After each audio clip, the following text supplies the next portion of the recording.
Hi friends! இன்னைக்கு நம்ம வீட்ல சொரக்கா செடியிலேருந்து சொரக்கா காய்ச்சிருக்கு. அது எல்லாத்தையும் நம்ம பொரிச்சு தான் இன்னைக்கு ஒரு சூப்பரான டிஷ் பார்க்க போறோம். சொரக்காலாம் பொரிச்சாச்சு. இப்போ நம்ம அத கட் பண்ணிட்டு பீல் பண்ணி எடுத்துக்கலாம். நம்ம அத அரைக்க போறனால நான் பெருசு பெருசா வந்து கட் பண்ணிட்டேன்.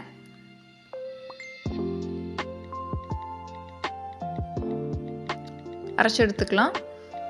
அரைச்சதுக்கப்புறம் துருவின கேரட், நறுக்கி வச்சிருக்க பெரிய வெங்காயம், பச்சை மிளகா, அது கூட நான் ரவை சேர்த்திக்க போகிறேன். உங்களுக்கு தேவையான அளவுக்கு நீங்கள் சேர்த்திக்கோங்க. அது கூட 2 கப் அளவுக்கு அரிசி மாவு சேர்த்திக்கலாங்க. கொஞ்சம் குறுமிளகு எடுத்து மிக்சியில் லைட்டாக அரைச்சி எடுத்துக்கலாம். தேவையான அளவு உப்புங்க, தண்ணியும் தேவையான அளவுக்கு சேர்த்திக்கலாங்க.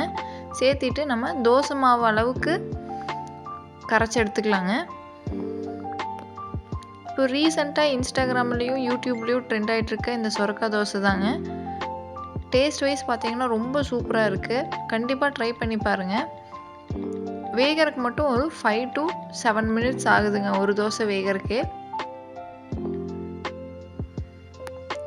நீங்கள் எப்பவும் டெய்லியும் வந்துட்டு தோசை மாவில் தோசை சுடுறதுக்கு இந்த மாதிரி வித்தியாசமாக சுட்டு கொடுத்தீங்க அப்படின்னா டேஸ்ட்டாகவும் இருக்கும்.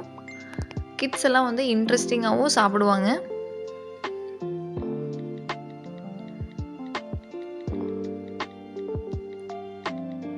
ஸோ கண்டிப்பாக ட்ரை பண்ணி பாருங்கள். தேங்க்ஸ் ஃபார் வாட்சிங். பாய்.